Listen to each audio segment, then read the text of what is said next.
everybody. My name is Edwin Molina. I'm the executive chef at Double Zero. Today we are going to be making a braised chicken thigh with coconut milk and curry. So I chose this dish to create today because it's a very comforting, very warm weeknight dish, if you will. You can utilize it any time of the year. It works well during the summer, it works well during the winter. It really creates a very interesting kind of flair to the way that you would normally prepare a braised chicken thigh. So let's get going. So to start, what we'll do is we'll take about 6 chicken thighs. You can adjust the amount that you have, all depending on the size of your family. Generally, 1 chicken thigh per person is a good way to do this. So what I'll do is I'll take just a little bit of kosher salt here, and I'm gonna very generously add a good amount to it. And what we're going to do here is we're going to start by curing this chicken. And what this does is that it helps retain some of the moisture so that whenever you braise it, it gives you a little bit of freedom so that it doesn't dry out the chicken thigh, and it really kind of helps by seasoning it as well. So just a little bit of salt, a little bit of pepper, and like I said, you want to add a generous amount to it. What we're going to do is we're going to let these guys sit for about 6 to 12 hours just so that the salt will really penetrate the protein in the chicken thigh and really start to flavor it out. Now we add a little bit of additional cumin just to kind of go with the theme here with the coconut and the curry here. This is really going to add additional flavorings to it. So once you got all those ingredients in there, what you want to do is kind of get those guys really nice and rubbed down, especially where the bone is. Right here where the bone is, you really want to make sure that you get a good amount of salt and pepper, and feel free to go back in for more salt as you need it. So once you've got these all rubbed down, we're going to let them sit for about 12 hours, and we'll come back to them then. And so after 12 hours, we have pulled the chicken thighs out, and so now what you see is they're kind of a little bit tender, and that's just from the salt kind of penetrating into the protein itself. So what we'll do is we'll start by taking this Lodge cast iron here. The Lodge cast iron itself is going to be heated up to like a medium-high heat. We don't really want to work with this on too high of a heat because we don't want to scorch the chicken thighs before they crisp. So add a little bit of olive oil here to the bottom of the pan, just enough to coat. And we'll go ahead and add our chicken to the pot. Like I said, you want to start that with your skin side down over a low to medium flame. This is going to take some time, probably about 5 to 10 minutes on each one of them. All right, folks, so these have been in now for about 6-7 minutes. And really what you're looking for is to consistently move these guys around so that you're getting nice and even heat distribution on the chicken thigh. You want to pick it up by the bone every now and again. Take a look at it and kind of see where you're at. So those are looking kind of nice and golden there. Really nice and crispy on that side. So we're going to do the same thing on the other side. We're just going to give it a nice quick sear on the back side just to kind of add additional flavoring to the protein. So now all the stuff in the bottom of the pan, that's all additional flavoring. So we're going to want to transfer that over into the braise. So we're going to turn this up to medium-high heat. Add a little bit more olive oil. A couple of red onions. Cut them right into eighths so that you have 2 flat sides. What we're going to do is we're going to give these onions the opportunity to cook to the point where they're almost black on the outsides. Give them a really nice char. All right, folks, so it's been about 10-15 minutes now. These are really nice and dark here on the outsides. It's got really good char on the outside. So we're going to go ahead and start building the rest of the braise. We're going to take about 8 cloves of garlic. What I'm going to do is I'm just going to smash these with the back of the knife and just add these in whole just like that. We're going to do the same thing with this garlic. We're going to add some color to it and really start to create that depth of flavor.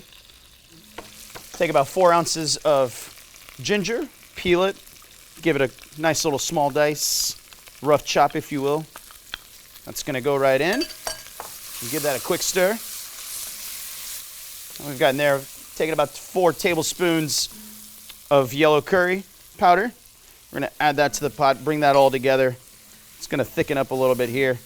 It's going to add a little additional depth of flavor to your braise. So you can see it's kind of pasty now. It's starting to come together. We're going to add some of that coconut milk, deglaze the pan with that. Make sure you're scraping down with a wooden spoon to kind of lift all of that charred onion and garlic and shallot. Now I'm going to add additional chicken stock. You can use vegetable stock if you'd like. Chicken broth, really any kind of flavorful stock can work well. So we're going to bring this up to a boil real quick, season it with a little bit of salt and pepper. So now that we're up to a nice simmer here, we're actually going to just go ahead and start Introducing the chicken thighs back into here, and we're going to go ahead and go into the oven and cook for about 30 to 45 minutes. May need a little bit of extra time just depending on the size, but really what you're looking for is to see that the bone is starting to pull away from the rest of the meat. So we're going to go ahead and turn these guys in, turn the heat off on these. And so the key also is to make sure that you don't fully submerge these chicken thighs, because you want to keep intact that crispy skin that we worked so hard to get earlier. We're going to put the lid on here, and then we're going to take these to the oven, a 400-degree oven for 30 to 45 minutes. All right, folks, so now we're going to prepare the sweet potatoes that are going to accompany the final dish. So what we'll do is take some fingerlings, just some small sweet potatoes here, left the skin off of them, make sure I washed them really nice. The skin on them are going to crisp up in the oven really nice, and it's going to add additional texture to your dish. So what we're going to do is we're going to roast these in a 400-degree oven. Before we do so, we're going to season them with a little bit of olive oil, a little bit of that salt, fresh cracked pepper there as well. And we're just going to toss these so that they get nice and seasoned all the way around. Now what we'll do is we'll make sure that we'll spread these out evenly so that they're not kind of climbing on top of each other, and they're nice and flat. And so these are going to go in a 400-degree oven for about 20 to 30 minutes, and we've timed it so that they'll come out at the same time. All right, guys, so after about 30 to 45 minutes of the chicken braising and the sweet potatoes kind of roasting in the oven, what you want to look for is that the potatoes themselves have a little bit of coloration on them. The skins are nice and crispy. Like I mentioned earlier, that's going to add really nice texture to the dish itself. So now that the chicken thighs themselves are done braising, this is kind of what they look like. You can see the skins are still kind of exposed, so the crunchiness, the crispiness of those chicken thigh skins are still all there. So now what we'll do is we'll go to plate. So what we'll do is we're just going to take a couple of these guys here. We'll kind of scatter them around. You know, once again, this is a dish for a larger family. So please, present it, if you would, if you were serving it like at a dinner party or something like that. So what we'll do is we'll kind of scoop out all of these chicken thighs here. Beautiful. We'll transfer these over to the plate like such. It's okay to get some of that liquid in there too. That's kind of the beauty of this dish, is that braising liquid is so flavorful. So bring some of that braising liquid in there with you so that you can flavor the dish with.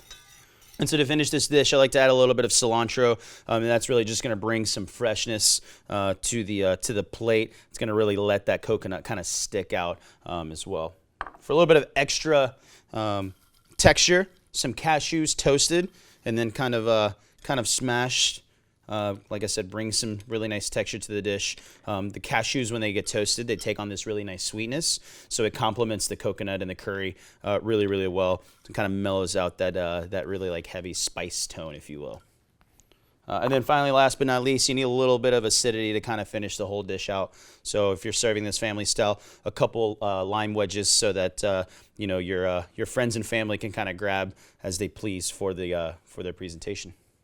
So there you have it. These are the Springer Mountain Farm braised coconut chicken thighs. For more recipes like this, please visit springermtn.com, and I'll see you later.